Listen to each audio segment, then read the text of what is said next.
Mamaril from the corner. Siya naman napupukol. That's the first 2 points for Billy Mamaril. At magandang signals yan para kay Billy Mamaril. Kapapasok pa lamang, ringless kagad yung kanyang bitaw. So, maganda ang rhythm ng kanyang mga galaw dito.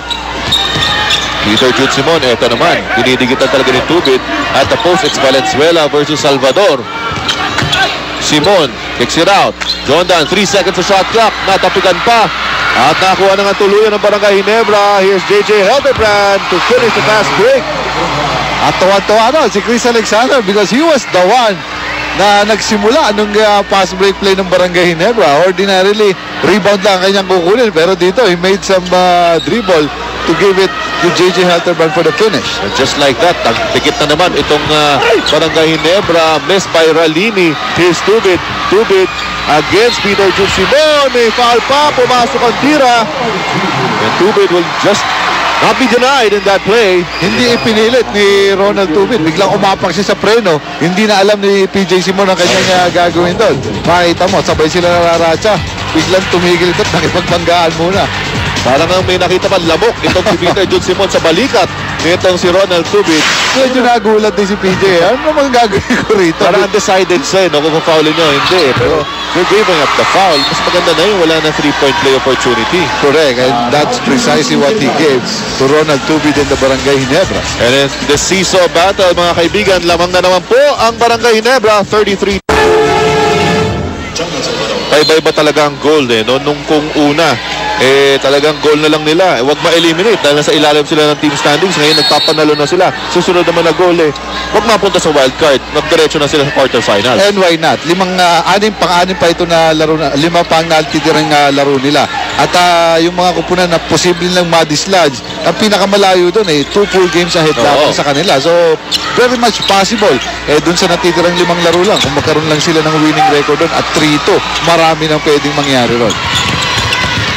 Ito naman si Ronald Tubid. Accelerates Tubid ngayon. Nasa baseline. A couple of pump fakes. Tubid. Wala yung tira. Second serving. Wala pa rin.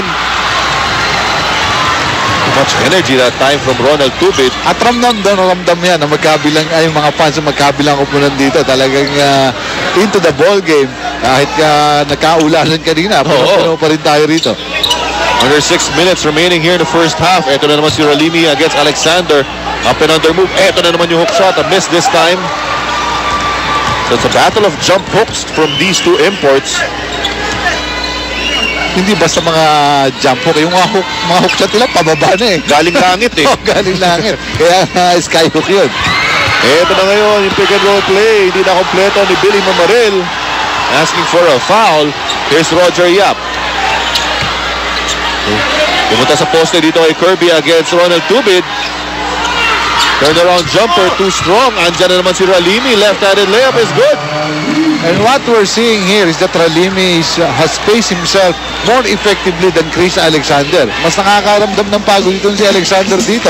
At sinasamantala ito ni Reda Ralimi. So si Reda is more ready. Yun.